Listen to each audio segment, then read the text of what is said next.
जय भोलेनाथ। आज की कथा में आप सभी भक्तों का हार्दिक स्वागत है। भगवान भोलेनाथ आपकी समस्त मनोकामनाओं को पूर्ण करें। आज है 15 अगस्त 2026, दिन है शनिवार और आज आप सुनेंगे सावन मास की कथा का 17वां अध्याय। इससे पहले के सभी अध्याय सुनने के लिए आप सभी भक्तों का बहुत बहुत आभार। और सबसे पहले आप सभी को स्वतंत्रता दिवस और हरियाली तीज की मंगल शुभकामनाएं। और अब भगवान शिव का ध्यान करके आज की कथा का प्रारंभ करते हैं। ईश्वर बोले, हे देवेश, अब मैं शुभ पवित्र वर्ण का वर्णन करूँगा, तुम ध्यान पूर्वक सुनो। सप्तमी तिथि को अधिक वासन करके अष्टमी तिथि को पवित्रों को अर्पण करना चाहिए। जो पवित्र बनाता है उसके पुण्य फल को सुनिए। सभी प्रकार के यज्ञ, व्रत तथा दान करने वाले और सभी तीर्थों में स्नान करने का फल मनुष्य को केवल पवित्र धारण करने से प्राप्त हो जाता है, क्योंकि भगवती शिवा सर्वव्यापिनी है। इस व्रत से मनुष्य धनहीन नहीं होता, उसे दुख, पीड़ा तथा व्याधियाँ नहीं होती, उसे शत्रुओं से होने वाला भय नहीं होता और वह कभी भी ग्रहों से पीड़ित नहीं रहता।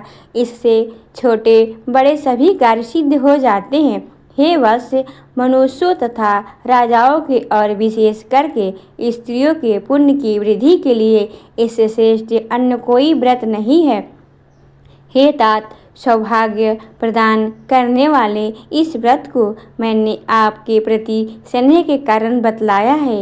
हे ब्रह्मपुत्र, श्रावण मास के शुक्ल पक्ष की सप्तमी तिथि को अधिक वासन करके देवी के प्रति उत्तम भक्ति से संपन्न वह मनुष्य सभी सामग्रियों से युक्त होकर सभी पूजा द्रव्यों जैसे कि गंध, पुष्प, फल आदि अनेकों प्रकार के नैवेद्य तथा वस्त्राभरण आदि संपादित करके इनकी शुद्धि करे।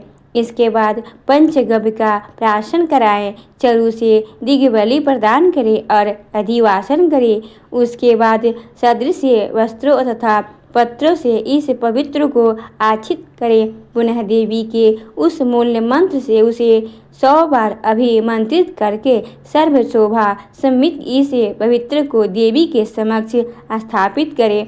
इसके बाद देवी का मंडल बनाकर रात्रि में जागरण करे और नट नर्तक तथा वारांगनाओं के अनेकों विधि कुशल समूहों और गाने बजाने तथा नाचने की कला में प्रवीण लोगों को देवी के समक्ष स्थापित करें।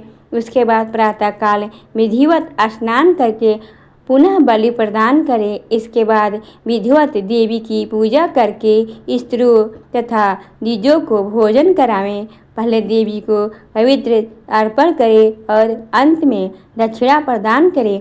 हे वर्ष, अपने सामर्थ्य के अनुसार कार्य सिद्धि करने वाले उस नियम को धारण करें। राजा को प्रयत्नपूर्वक स्त्री के प्रति आसक्ति, जुआ, आखेट तथा मांस आदि का परित्याग करें देना चाहिए। ब्राह्मणों का तथा आचार्यों को स्वाध्याय का और वैश्यों को खेती का कार्य तथा व्यवसाय नहीं करना चाहिए। 7, 5, 3, 1 अथवा आधा दिन ही त्याग पूर्वक रहना चाहिए और देवी के कार्यों में निरंतर अपने मन में आसक्ति बनाए रखनी चाहिए। हे मुनि सत्यम, जो बुद्धिमान व्यक्ति विधान पूर्वक पवित्रोत्पन्न नहीं करता है उसकी वर्ष भर की पूजा व्यर्थ हो जाती है। अतः मनुष्यों को चाहिए कि देवी परायण तथा भक्ति में संपन्न होकर प्रत्येक वर्ष शुभ पवित्राय अवश्य करें। कर्क अथवा सिंह राशि में सूर्य के प्रवेश करने पर शुक्ल पक्ष की अष्टमी तिथि को देवी को पवित्र अर्पित करना चाहिए। हे सनत कुमार, इनके न करने में दोष होता है, इसे नित्य करना बताया गया है। सनत कुमार बोले, हे देव महादेव, हे स्वामिनी, आपने जिस पवित्र का कथन किया हो कैसे बनाया जाना चाहिए उसकी संपूर्ण विधि बताएं। ईश्वर बोले, हे सनत कुमार, स्वर्ण, ताम, चांदी, रेशमी वस्त्र से निकाले हुए गए कुश काश के अथवा ब्राह्मणी के द्वारा काटे गए कपास के सूत्र को तिगुना करके फिर उसका तिगुना करके पवित्रक बनाना चाहिए। उनमें से 308 तारों का पवित्रक उत्तम और 270 तारों का पवित्रक मध्यम माना गया है। 180 तारे वाले पवित्र को कनिष्ठ जानना चाहिए। इसी प्रकार 100 ग्रंथि का पवित्रक उत्तम, 50 ग्रंथि का पवित्रक मध्यम तथा 26 ग्रंथों का सुंदर पवित्रक कनिष्ठ होता है, अथवा 6, 3, 4, 2, 12, 24, 10 अथवा 8 ग्रंथियों वाला पवित्रक बनाना चाहिए, अथवा 108 ग्रंथि का पवित्रक उत्तम, 54 ग्रंथि का मध्यम तथा 27 ग्रंथि का कनिष्ठ होता है। प्रतिमा के घुटने तक लंबा पवित्रक उत्तम, जंघा तक लंबा पवित्रक मध्यम तथा नाभि पर्यंत पवित्रम अधम कहा जाता है। पवित्रम की सभी शुभ ग्रंथियों का कुमकुम से रंग देना चाहिए। इसके बाद अपने समक्ष शुभ सर्वभद्र मंडल पर देवी का पूजन करके कलश के ऊपर बांस के पात्र के पत्रिकों को रखे। 3 तार वाले पवित्रक में ब्रह्मा, विष्णु तथा शिव का आवाहन करके स्थापित करें। इसके बाद का सुनिए 9 तार के पवित्रक में ओमकार, सोम, अग्नि, ब्रह्मा, समस्त नागों, चंद्रमा, सूर्य, शिव तथा विश्व के देव की स्थापना करें। हे सनत कुमार, अब मैं ग्रंथियों को स्थापित किए जाने वाले देवताओं का वर्णन करूँगा। क्रिया, पुरुषी, वीरा, विजया, अपराजिता, मनोमणि, जया, भद्रा, मुक्ति और ईसा यह देवियाँ हैं। इनके नाम के पूर्व में प्रवण तथा अंत में नमः लगाकर ग्रंथि संख्या के अनुसार क्रमशः आवाहन करके चंदन आदि से इनकी पूजा करनी चाहिए। इसके बाद प्रण से अभिमंत्रित करके देवी का धूप अर्पण करना चाहिए। हे सनत कुमार, मैंने आपसे देवी के इस शुभ पवित्र रूप का वर्णन किया। इस प्रकार अन्य देवताओं का भी पवित्रोपण प्रतिपदा आदि तिथियों में करना चाहिए। मैं उन देवताओं को आपको बताता हूँ। कुबेर, लक्ष्मी, गौरी, गणेश, चंद्रमा, बृहस्पति, सूर्य, चंडिका, अम्बा, वासुकी, ऋषिगण, चक्रपाणि, अनंत, शिवजी, ब्रह्मा और पितर, इन देवताओं की पूजा प्रतिपदा आदि तिथियों में करनी चाहिए। यह मुख्य देवता का पवित्रोपण है। इनकी अंग देवता का पवित्र तीनों सूत्रों का होना चाहिए। ईश्वर बोले, हे विपेंद्र, अब मैं श्रावण मास के दोनों पक्ष की 9वीं तिथि के करणीय कृत को बतलाऊंगा। इस दिन कुमारी नामक दुर्गा की यथाविधि पूजा करना चाहिए। दोनों पक्ष की 9वीं के दिन नक्त व्रत रखें और उसमें दुग्ध तथा मधु का आहार करें अथवा उपवास करें। उस दिन कुमारी नामक एक उन पाप नाशनी दुर्गा चंडिका की चांदी की मूर्ति बनाकर भक्ति पूर्वक सदा उनका अर्चना करें।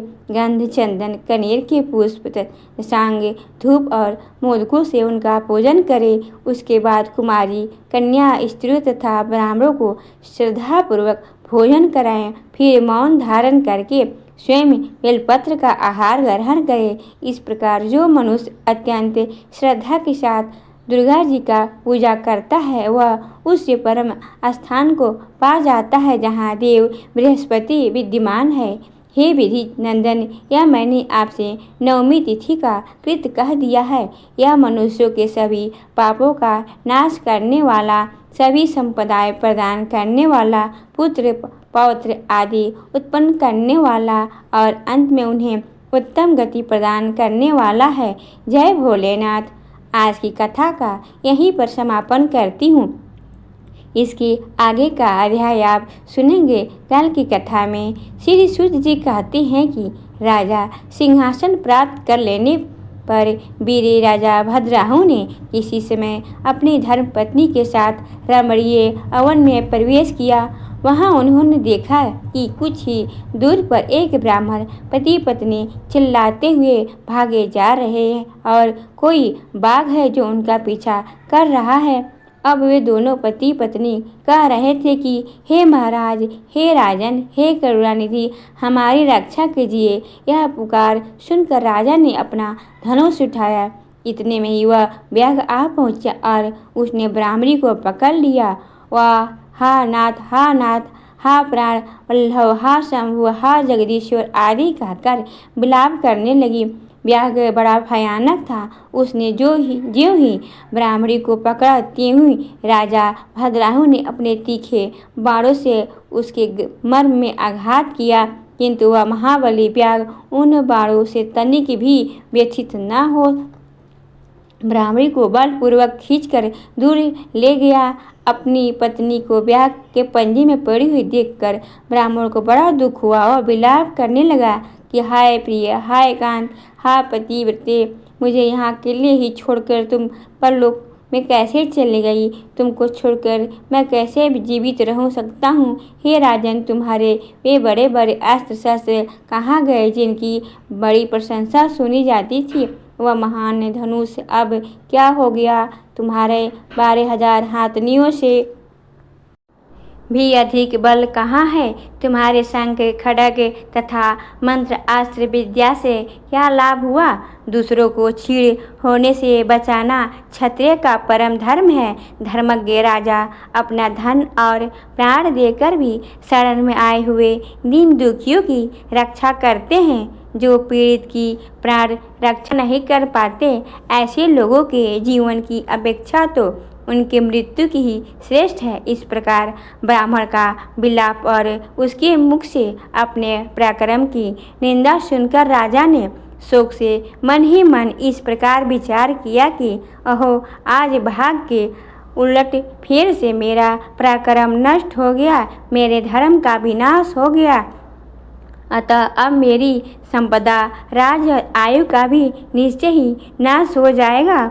यो विचार कर राजा भद्रायु ब्राह्मण के चरणों में गिर पड़े और उसे धीरज बंधाते हुए बोले कि हे ब्राह्मण, मेरा पराक्रम नष्ट हो गया है, मुझे क्षत्रिय याधाम पर आप कृपा कीजिए।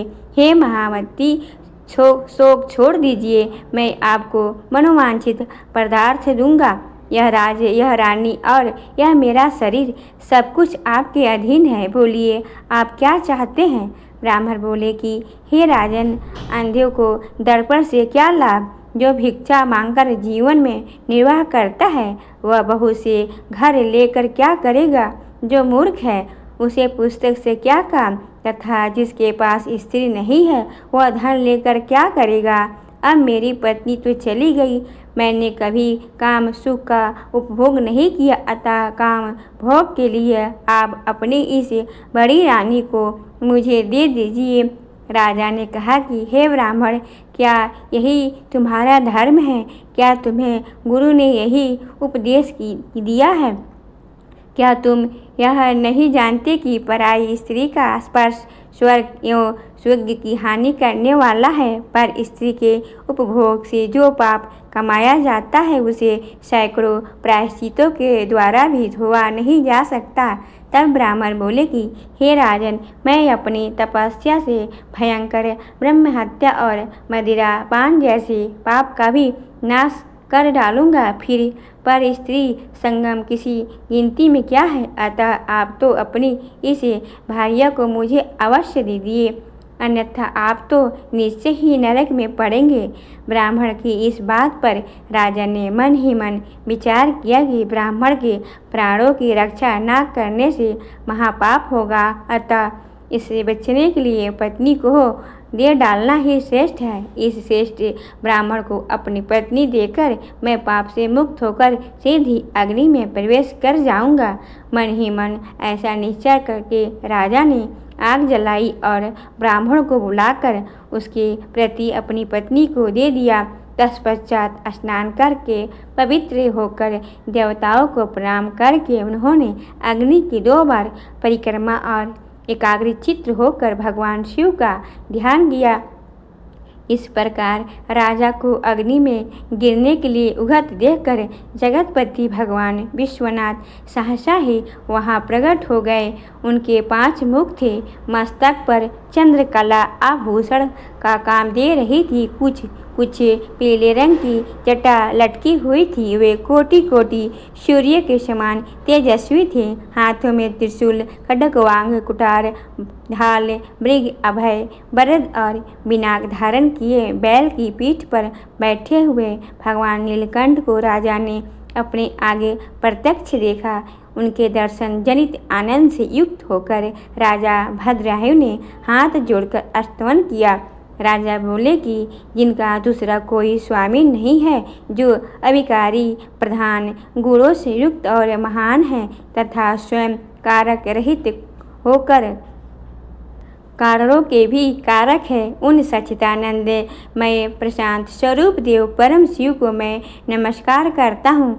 आप संपूर्ण विश्व के साक्षी हैं, इस जगत के कर्ता हैं, महान तेजोमय तथा सबके हृदय में अंतर्यामी रूप से स्थिर हैं। इसीलिए विद्वान पुरुष सदा आपकी खोज करते हैं और योगी जन अपनी चित्त वृत्तियों को रोककर अनेकों प्रकार के योग साधनों द्वारा आपकी आराधना करते हैं। जो लोग एकात्म की भावना करते हैं उनके लिए आप एक हैं, और जिनकी बुद्धि में नानत्व की प्रतीति होती है उनके लिए आप ही अनेकों रूपों में व्यक्त हैं। आपका पद अर्थात स्वरूप इंद्रियों से परे है, सबका साक्षी है, अभिभाव और तिरुभाव की लीला से युक्त तथा मन की पहुँच से दूर है। आप मन और वाणी के लिए दुर्लभ हैं। आप में मोह का सर्वदा अभाव है। आप परमात्मा स्वरूप हैं।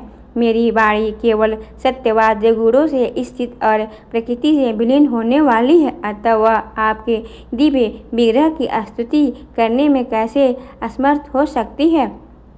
तदपि शरणागतों का दुख दूर करने वाले आपको चरण कमलों का जो लोग भक्ति पूर्वक आश्रय लेते हैं वे आपको प्राप्त होते हैं। अतः भयंकर भव रूपी दानव से पीड़ित होकर मैं संसार भय की भांति के लिए नित्य आपका भजन करता हूँ। देवताओं के भी देवता कल्याण निकेतन भगवान महादेव को नमस्कार है। सृष्टि पालन और संहार करने वाले त्रिमूर्ति रूप आपको नमस्कार है। विश्व के आदि रूप और संसार के प्रथम साक्षी आपको नमस्कार है। सत्ता मात्र एवं तत्व आपका स्वरूप है, आपको नमस्कार है। आप ज्ञान आनंद धन है, आपको नमस्कार है। आप संपूर्ण क्षेत्रों में निवास करने वाले हैं। आपकी आत्म शक्ति सब क्षेत्रों में भिन्न है। आप ही सशक्त हैं और आप ही अतिशय हैं, शक्तिमान के रूप में आभासित होते हैं। आप भूमा परमेश्वर को नमस्कार है। आप नित्य निराभास सत्य ज्ञानमय विशुद्ध अंतर आत्मा है, सबसे दूर और समस्त कर्म से मुक्त हैं। आपको प्रणाम है। आप वेदांत द्वारा जन्य योग तथा वेद के मूल भाग में निवास करने वाले हैं। आपको प्रणाम है। आपकी चेष्टाएँ अर्थात लीलाएँ विवेक युक्त एवं पवित्र होती है। आप त्रिमय वृत्तियों से सर्वदा दूर हैं। आपको नमस्कार है। आपका पराक्रम कल्याणमय है। आप कल्याणमय फल देने वाले हैं। आपको नमस्कार है। आप अनंत महान शांत स्वरूप हैं। आपको नमस्कार है। आप अघोर अर्थात सौम्य अत्यंत घोर और घोर पाप राशि का विदारण करने वाले हैं। संसार बंधन के बीजों को भून डालने वाले सर्वश्रेष्ठ गुरु भगवान भर को नमस्कार है। मोह रहित एवं निर्मल आत्मगुणों वाले आपको नमस्कार है। हे जगदीश्वर, हे सनातन, हे देवशंकर, हे विरूपाक्ष इंद्र, हे अविनाशी मृत्युंजय, मेरी रक्षा कीजिए। हे कल्याणमय चंद्रशेखर, हे शांत मूर्ति गौरीपति, सूर्य चंद्र एवं अग्निमय नेत्र वाले, हे गंगाधर, अंत का सुर का विनाश करने वाले, हे पुण्य कीर्ति भूतनाथ और कैलाश पर्वत पर निवास करने वाले, हे महादेव, आपको बारंबार नमस्कार है। तब राजा के इस प्रकार स्तुति करने पर माता पार्वती के साथ प्रसन्न हुए करुणा निधान महेश्वर ने कहा, हे राजन, तुमने किसी अन्य का चिंतन न करके जो सदा सर्वदा मेरा पूजन किया है, तुम्हारी इस भक्ति के कारण मैं और तुम्हारे द्वारा दी गई हुई इस पवित्र स्तुति को सुनकर मैं बहुत प्रसन्न हूँ। तुम्हारे भक्ति भाव की परीक्षा लेने के लिए मैं स्वयं ही ब्राह्मण बनकर आया था। जिसे व्याघ्र ने ग्रस किया था वह ब्राह्मणी कोई और नहीं, यह गिरजा राजनंदिनी उमा देवी ही थी। तुम्हारे बाण मारने से भी जिसके शरीर की चोट न पहुंची वह व्याघ्र माया निर्मित था, और तुम्हारे धैर्य को देखने के लिए मैंने तुम्हारी पत्नी को मांगा था। इस कीर्ति मानने की और तुम्हारी भक्ति से मैं बहुत संतुष्ट हूँ। तुम कोई दुर्लभ वर मांगो, मैं उसे दूंगा। राजा बोले कि हे देव, आप साक्षात परमेश्वर हैं। आपने सांसारिक ताप से घिरे हुए मुझ अधम को जो प्रत्यक्ष दर्शन दिया है, यही मेरे लिए महान वर है। हे देव, आप वरदाओं के श्रेष्ठ हैं। आपसे मैं दूसरा कोई वर नहीं चाहता। मेरी यही इच्छा है कि मैं, मेरी पत्नी और मेरे माता पिता पद्माकर, वैश्य और उनके उसके पुत्र सुने, इन सबको आप अपना पार्श्ववर्ती सेवक बना लीजिए। तत्पश्चात रानी कीर्ति मालिनी ने प्रणाम करके अपनी भक्ति से भगवान शंकर को प्रसन्न किया और यह उत्तम वर मांगा कि हे महादेव, मेरे पिता चंद्रगद और माता श्रीमतंगी, इन दोनों को भी आपके समीप ही निवास प्राप्त हो। तब भक्त वत्सल भगवान गौरीपति ने प्रसन्न होकर एवं वस्तु कहा और उन दोनों पति पत्नी को इच्छा वर देकर वे क्षण भर में ही अंतर्धान हो गए। उधर राजा ने भगवान शंकर का प्रसाद प्राप्त करके रानी कीर्ति मालिनी के साथ प्रिय विषयों का उपभोग किया और 10,000 वर्षों तक राज करने से पश्चात अपने पुत्रों को राज देकर उन्होंने शिव जी के परम पद को प्राप्त किए। राजा और रानी दोनों ही भक्तिपूर्वक महादेव जी की पूजा करके भगवान शिव के धाम को प्राप्त हुए। यह परम पवित्र पापनाशक एवं अत्यंत गोपनीय भगवान शिव का विचित्र गुणानुवाद जो विद्वानों को सुनाता है अथवा स्वयं शुद्ध विचित्र होकर पढ़ता है, वह इस लोक में भोग ऐश्वर्य को प्राप्त करके अंत में भगवान शिव को प्राप्त होता है। मुनियों ने पूछा, हे विशाल नेत्र वाले सूत जी, दक्षिण समुद्र के तटों पर जो 5 तीर्थ हैं उनका वर्णन कीजिए, क्योंकि मुनि लोग उन तीर्थों की अधिक चर्चा करते हैं। तब उग्र सवा बोले, हे मुनिवरों, इस विषय में पहले नारद जी ने जो अर्जुन की आश्चर्यमयी कथा कही है उसे मैं आप लोगों को विस्तार पूर्वक कहूँगा। पूर्व काल की बात है।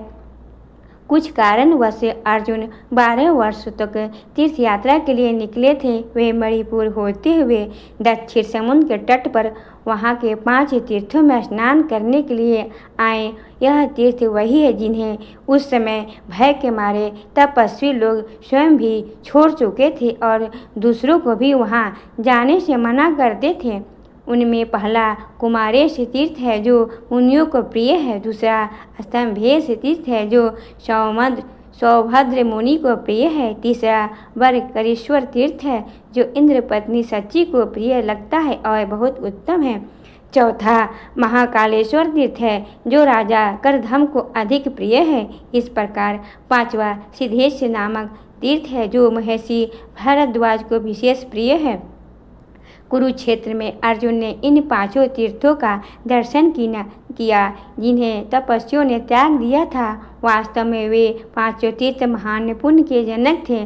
अर्जुन ने नारद आदि महामुनियों का दर्शन करके उससे पूछा कि हे महात्माओं, यह तीर्थों तो बड़े ही सुंदर और अद्भुत प्रभाव से युक्त हैं, तो भी ब्रह्मवादी मुनियों ने सदा के लिए इनका परित्याग क्यों कर दिया है। तपस्वी बोले कि हे कुरुनंदन, इन 5 तीर्थों में 5 ग्रह निवास करते हैं जो तपस्वी मुनियों और जल में खींच कर ले जाते हैं और इसीलिए यह तीर्थ त्याग दिए गए हैं।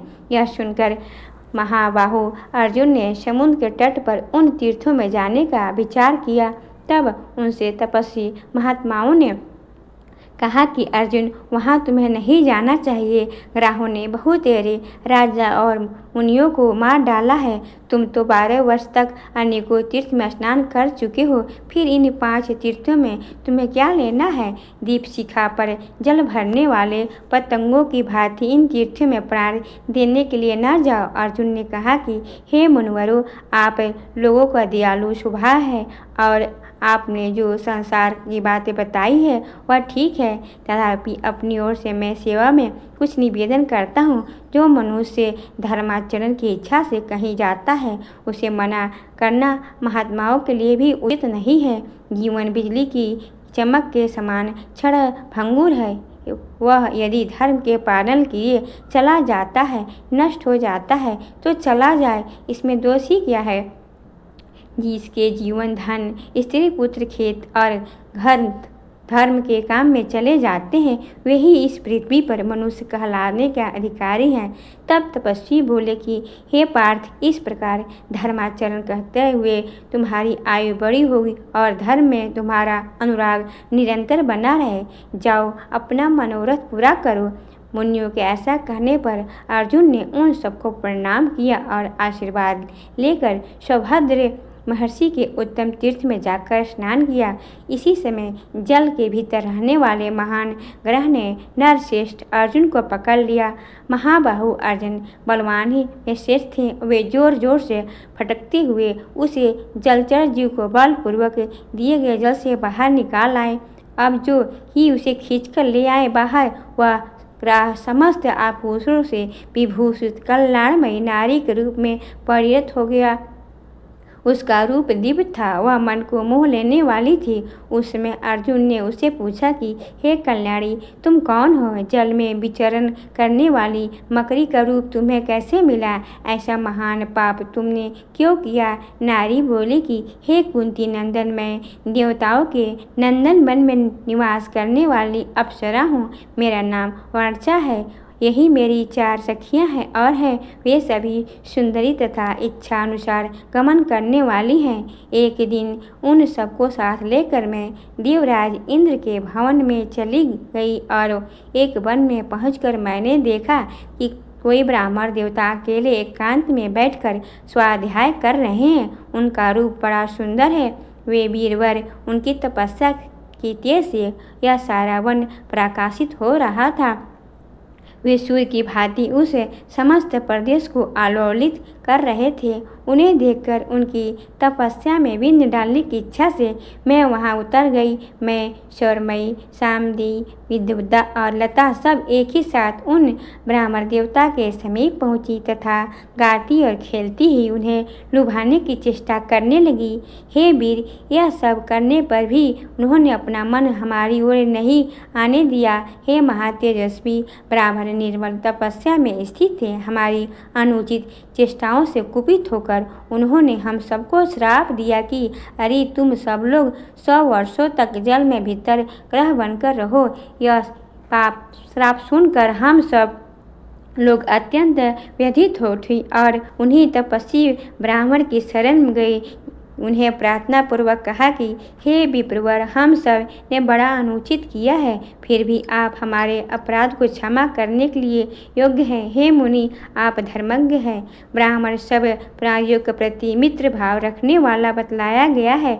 मनीषी महात्माओं का यह वचन सत्य हो। साधु पुरुष शरणागतों की रक्षा करते हैं। हम सब आपकी शरण में आई हैं, अतः कृपा पूर्वक हमें क्षमा करें। सूर्य और चंद्रमा के समान तेजस्वी वे धर्मात्मा ब्राह्मण सदा ही कल्याणमय कर्म करने वाले थे। अप्सराओं की प्रार्थना करने पर उन्होंने उन पर कृपा की और इस प्रकार कहा कि हे देवी, यदि तुम अपने सिर पर खड़ी हुई मृत्यु को देख लो तो उन्हें भोजन भी ना रुचे, फिर पाप से प्रवृत्ति हो तो कैसे कह सकती हो? कहो अहो, सब रत्नों से बढ़कर अत्यंत दुर्लभ इस मनुष्य जन्म में पाकर स्त्रियों के मुंह में कैसे फंसे हुए कुछ नीच मनुष्य इसे तिनके के समान गंवा देते हैं। यह कितनी आश्चर्य की बात है। हम पूछते हैं कि तुम लोगों का जन्म किस लिए हुआ है अथवा उससे क्या लाभ है? अपने मन में विचार करके इसका उत्तर दो।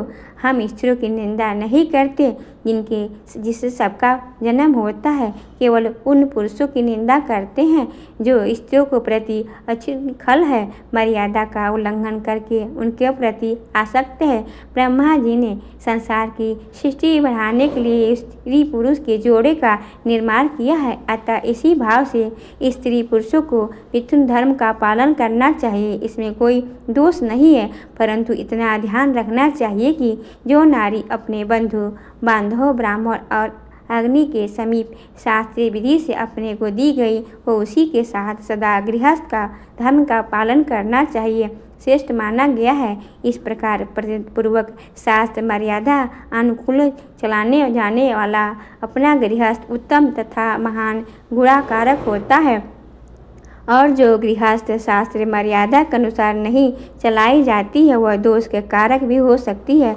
5 मुखों वाले नगर के इसे द्वार पर 11 योद्धा पहरा देते हैं। जो पुत्र पुरुष अपनी स्त्री को और अनेक संतानों के साथ मौजूद है वह अचेतन कैसे हो जाता है? स्त्री साथ संयोग इसलिए किया जाता है कि उनसे पुत्र उत्पन्न होकर पंचयज्ञ आदि कर्मों द्वारा संपूर्ण विश्व का उपकार करे, किंतु हाय मूढ़ मनुष्य उस पवित्र संगों को किसी और के भाव से ग्रहण करते हैं, तो उसके लिए यमराज ने ऐसा कहा है कि पहले तो वह अन्न का ही दोषी है, फिर आत्मा का दोषी है, फिर पितरों का दोषी है, अंधकार पूर्वक नरक में पड़ा रहता है। देवता पितर ऋषि मनुष्य अर्थात अतिथि का संपूर्ण भूत अर्थात प्राणी मनुष्य के सहारे जीविका चलाते, अतः प्रत्येक मनुष्य को उचित है कि वह इन 5 उपकार करने के लिए सदा ही उगत रहे। जो मन वाणी जिह्वा हाथ और कान को अपने वश में करके जितेंद्रिय हो उसे हर्ष कहते हैं। काक तीर्थ में हंस बुद्धि से रमण करते हैं, उन देवताओं का क्या प्रयोजन है? यह ध्यान देकर सोचने की बात है। पाप के प्रयुक्त हो जाता है। हे अप्सराओं, अन्याय पुरुषों के कर्मों का जो यह शास्त्र द्वारा ज्ञात होने वाला परिणाम है उसे मैंने यमलोक में प्रत्यक्ष देखा है, फिर मुझे कैसे मोह हो सकता है? तब इन जीवन में रहने वाले पश्चात जब कोई श्रेष्ठ पुरुष तुम्हें जल से बाहर स्थल पर खींच ले आएगा तब तुम्हें अपना यह स्वरूप प्राप्त कर लोगी। मैंने पहले कभी हंसी थी, झूठ बात थी। मैंने नियंत्र पेय पदार्थ से पीने अथवा अशुद्ध वस्तु से छूने की शुद्धि प्रायश्चित से हो जाती है, उसी प्रकार इस श्राप को भोग लेने से तुम्हारी उत्तम शुद्धि हो सकती है। बोली तदंतर उन ब्राह्मण देवता को प्रणाम करके हमने उनकी परिक्रमा की और उस स्थान से दूर हटकर अत्यंत दुखित होकर हम बड़ी चिंता में पड़ गई। फिर सोचने लगे कि किसी उपाय से थोड़े ही समय में हम सब उस मनुष्य के समीप जा सकती हैं जो पुनः हमें स्वरूप की प्राप्ति कर देगा। 2 घड़ी तक इस प्रकार चिंता के पश्चात हम बड़भाग स्त्रियों ने वहाँ स्वतः आए हुए देवर्षि नारद जी को देखा। तब उन्हें प्रणाम करके उदास मुख से हम लोग खड़ी हो गई। नारद जी ने हमारे दुख का कारण पूछा। उनके पूछने पर हमने सब वृत्तांत ज्यों का त्यों कह सुनाया।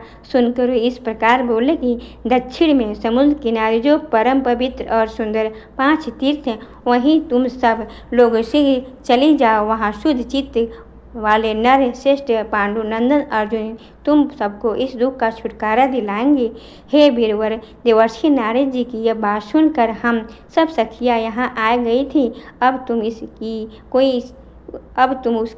उनकी बात सत्य करने योग्य है। तुम्हारे जैसे साधु पुरुषों का जन्म नीन दुखियों की भलाई के लिए ही होता है। वर्षा की यह बात सुनकर पांडु कुमार अर्जुन ने भारी भारी से शब्द तीर्थों का स्नान किया और ग्राह्य बनी हुई उन सब अप्सराओं का कृपापूर्वक उद्धार किया। कथा का वही समापन करती हूँ। इसके आगे का अध्याय आप सुनेंगे कल की कथा में। वीडियो पसंद आई हो तो वीडियो को लाइक कीजिए, शेयर कीजिए और चैनल पर पहली बार आए हैं तो सब्सक्राइब करके बेल आइकन को जरूर प्रेस कर लीजिए ताकि आने वाली सभी वीडियोस की नोटिफिकेशन आपको सही समय पर प्राप्त हो। मिलती हूँ मैं आपसे अगली वीडियो में, तब तक के लिए ओम नमो भगवते वासुदेवाय नमः।